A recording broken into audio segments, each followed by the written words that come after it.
En México se ha registrado en los últimos tiempos un gran debate acerca de los libros de texto. Bueno, en realidad no es la primera vez que vemos una discusión sobre estos libros de texto que se reparten a todas las escuelas de nuestro país y que supuestamente son obligatorios. Pero hay un debate que me parece más interesante, que trasciende el de los propios libros de texto, y es el del modelo educativo de nuestro país, el que tenemos y el que se quiere construir en el futuro.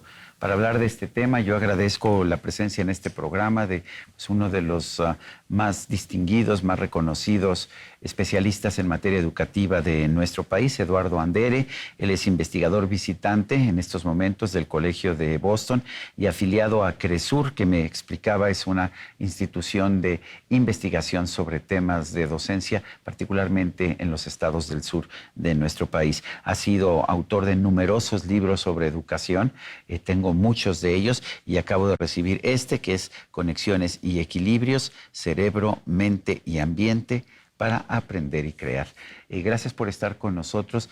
Entiendo el debate sobre los libros de texto, pero ¿cuál es el programa de estudios? ¿Cuál es el modelo educativo que subyace detrás de estos nuevos libros de texto? ¿Y qué es lo que nos dice para el futuro de la educación en México? Ok, tenemos plan, no tenemos programas, tenemos libros de texto que supuestamente se deben de publicar después de la publicación de los programas. Hay versiones preliminares de los programas publicadas desde los principios del año pasado. Todos dicen que son preliminares, y que no dicen son que están definitivos. Exacto, que están... ¿No se han publicado en el Diario Oficial de la Federación? No se han publicado. Lo único que publicar. tenemos publicado en el DOF, hasta donde yo entiendo, es el plan de estudio de la educación básica, preescolar, primaria y secundaria, el 19 de agosto del 2022.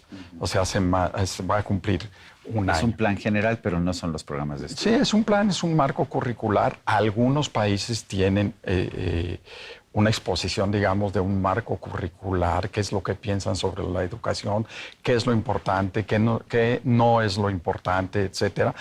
Otros países no lo tienen y se van derechito, digamos, a los programas de estudio, como es el caso de Estados Unidos. Se dejan de lado digamos, la teoría y se van a la práctica. Sí, se van a la práctica y le dejan a los practicantes, a los estados por ejemplo, el de Estados Unidos, que se conoce con el nombre de Common Core, que lo adoptan la mayor parte de los estados, ya sean republicanos o demócratas, no hacen ninguna elucubración sobre el modelo pedagógico o sobre las técnicas o metodologías, sino que se van derechito no hay una a las educación materias. acerca de si tenemos que adoptar la pedagogía de Paulo Freire, por ejemplo. No. Todo ese tipo de cosas se las dejan a los distritos escolares al final del día.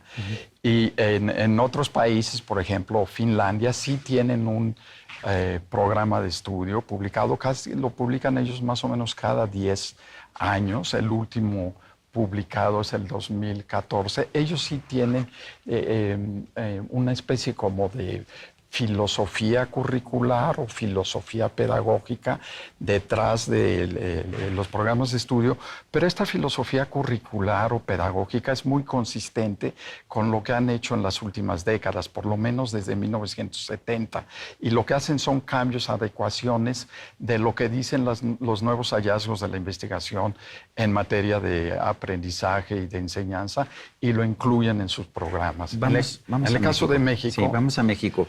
Porque, a ver, tenemos, me imagino, un plan que se está aplicando en estos momentos y se está proponiendo algo nuevo. ¿Qué se está proponiendo? Tú has sido muy crítico acerca de lo que teníamos con anterioridad. Y soy crítico con lo que tenemos ahora. Cuéntanos por qué. Y soy crítico por varias razones. Una, soy crítico del sistema. ¿No? Y lo que ahorita estamos viendo son cambios al modelo educativo. Y lo estamos viendo desde hace 5 sexenios, más o menos, o más, en donde respetan o se respeta en absoluto la estructura del sistema. Es un sistema centralizado. ¿Quién decide la política educativa?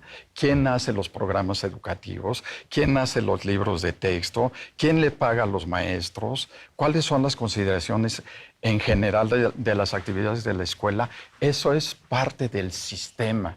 ¿no? Y yo he sido muy crítico del sistema. Tenemos un sistema muy centralizado, todo lo decide prácticamente la federación. Y más ahora, ¿no? Porque lo que estamos viendo ahora es una decisión que se tomó incluso con una secrecía que no se habituaba con anterioridad. Sí, y tenemos además de un sistema centralizado, lo que tenemos ahora es un modelo centralizado, ¿no?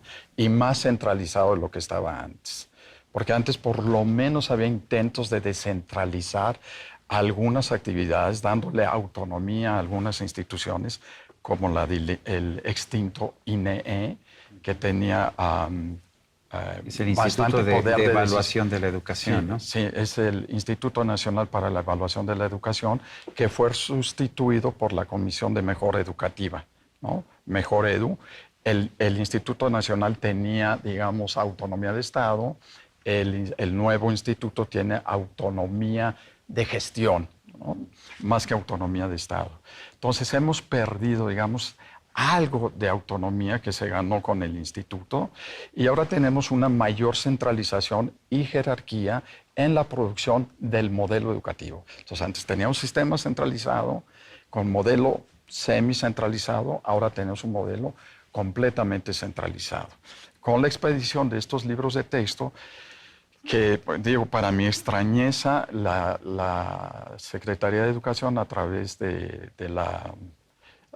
las diferentes unidades que se dedican a esto, reservó la información por 5 años a partir del 14 de junio de este año. Decían que habían reservado la información solo de las asambleas que se llevaron a cabo, pero en realidad yo he tratado de conseguir información de todo tipo y toda me la rechazan diciendo que está bajo secreto de Estado. Claro, que está reservada. Es que la reserva pide información sobre qué ocurrió en las asambleas, quiénes participaron, cuántos participaron, cómo participaron. Y eso es seguridad nacional. Y eso es la primera vez que veo que una discusión sobre un tema académico, educativo, se convierte en tema de seguridad nacional. Claro. ¿Tienen algo que ocultar? Bueno, probablemente si hay algo que ocultar es el procedimiento mismo. Ahorita el tema de los libros de texto, como tú sabes, que ya llegaron o que están llegando a las escuelas y a los maestros, maestras, y cuyo contenido observadores. Estamos conociendo a cuentagotas, porque usualmente se debería poner esto en la página de internet de la SEP y que todo el mundo pudiera revisarlos, pero no se está haciendo. Hay algunas otras páginas que no son necesariamente la SEP, que tienen los libros de texto en forma digitalizada. Después me pasas los datos para que pueda yo revisarlos. Yo te los paso, sí, con mucho gusto. Pero sí existen. Yo ya he podido ver físicamente todos los libros de texto de primero a cuarto de primaria. Veía yo el libro de saberes y hay otro libro de lenguajes múltiples de primero de primaria. Me parecieron viñetas sin ninguna conexión una con otra. Ves una ficha de Nacho López, a quien admiro como fotógrafo, pero no entiendo qué tiene que ver con no entiendo qué tiene que ver con una instrucción para primero de primaria, y veo pues fichas como de una enciclopedia temática absolutamente caótica. Sí, lo que sucede es que, según mi entender, la Secretaría, a través de la Dirección de Materiales Educativos, que es la que lleva, digamos, la vanguardia en todo esto. Arriaga, para ponerle nombre y apellido. Sí, para ponerle nombre y apellido, y que debieran de la Secretaría, históricamente la Dirección de Materiales Educativos trabajaba con los materiales que le entregaba la Dirección de Desarrollo Curricular, que es la que debe de hacer los programas de estudio, ¿no? Pero ahora pareciera, por la forma en la que lo está manejando la SEP, que es la Dirección de Materiales Educativos, la que dicta, digamos, la que está estableciendo los parámetros y los criterios. Cuando tú tienes libros de texto publicados sin programas de estudio, es como si tuvieras un reglamento sin ley o una ley sin constitución, ¿no? El reglamento se convierte en la ley y la ley se convierte en la Constitución. Y eso es antitético, digamos. Si tú tuvieras que, vamos a suponer que fueras no solamente secretario de Educación, sino que pudieras tomar decisiones de dictador y dijeras, lo que necesitamos en México es esto, ¿qué sería? O sea, necesitamos evidentemente descentralizar el sistema. Lo contrario de lo que estamos haciendo. Lo contrario de lo que tenemos. Acercar el fenómeno de la educación, el fenómeno de la enseñanza y el aprendizaje es un fenómeno muy local, muy personal, que ocurre con el niño y sus ambientes de aprendizaje cercanos, el hogar, la escuela y hasta la calle, digamos, ¿no? Y entonces, entre más acerquemos a la autoridad educativa con el mundo que vive el niño en sus ambientes de aprendizaje, más información van a tener los dos, la autoridad educativa y las escuelas, para apoyarse mutuamente. Y aquí lo que tenemos es una sola persona sentada en el escritorio de Vasconcelos, decidiendo sobre el derrotero de 230,000 escuelas. Pero ni siquiera es la secretaria de Educación, porque me da la impresión que quien está tomando las decisiones no está siquiera sentado en el escritorio de Vasconcelos, sí, sino que está en la dirección de materiales educativos. La secrecía, el romper con los procesos legales y lógicos de la elaboración de los materiales y de las normas educativas, lo que da la impresión, efectivamente, es eso.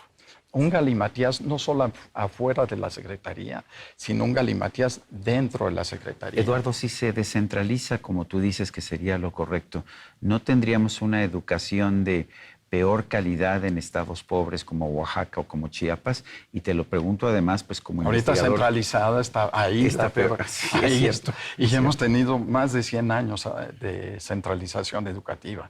Lo que necesitamos es acercar estos elementos y, por supuesto, que daría una autoridad educativa más bien como para aglutinar la información, para dar apoyos, para promover investigaciones. Que está funcionando y que no está funcionando, ¿no? ¿Qué piensas de la evaluación de la educación como la que realizaba el INEE con anterioridad? O sea, a mí me gusta mucho la evaluación de la educación autónoma, por supuesto. Y yo he escrito y pregonado que necesitamos no solamente aislar la evaluación educativa, aislar la pedagogía, que estos temas de pedagogía, que son extraordinariamente importantes para el desarrollo de los niños, no deben de estar sujetos a los vaivenes políticos. Yo he comparado a la ciencia pedagógica con la ciencia monetaria, con el Banco de México. La única institución realmente autónoma en México es el Banco de México. Y quienes están tomando ahí decisiones son expertos en política monetaria. Bueno, necesitamos algo similar en materia educativa. Necesitamos una institución autónoma, no solo para evaluar, ¿sí? Porque obviamente vas a evaluar mal lo que estás educando mal, ¿no? Sino para educar, para la pedagogía, para los programas de estudio, para los libros de texto y cuáles son las condiciones que deben de tener. Y de esta manera la aíslas de ideologías y la aíslas de pretensiones políticas de grupos en el poder. Has escrito muchos libros, pero recuerdo mucho un libro que escribiste sobre el sistema educativo de Finlandia. ¿Qué podemos aprender de los finlandeses? Finlandia es uno de los pocos países que yo he observado alrededor de una treintena de países que he visitado y sistemas educativos en donde la política sigue a la pedagogía, en donde los políticos realmente escuchan a los expertos en pedagogía y toman decisiones en función de lo que la gente que sabe sobre el tema decide, y de esta manera aíslan las ideologías, los pensamientos radicales, los pensamientos extremistas de decisiones donde hay ciencia y que te dicen qué es lo que debes hacer. ¿Escuchar más a los maestros y menos a los políticos? Claro, los políticos deben de seguir a los maestros. El poder, además, el poder del maestro en el aula, esto es real, es superior al poder del escritorio de Vasconcelos, ¿no? Yo quiero agradecerte, Eduardo Andere M., autor de Conexiones y Equilibrio, Cerebro, Mente y Ambiente para Aprender y Crear, entre muchos otros libros sobre el tema educativo. Gracias por ayudarnos a entender la educación y los libros de texto. Muchísimas gracias, Sergio. Y a usted, amigo, que al vernos y escucharnos hace posible este programa, se lo agradezco también. Esto es todo por hoy, pero no se le olvide. Nos vemos la próxima.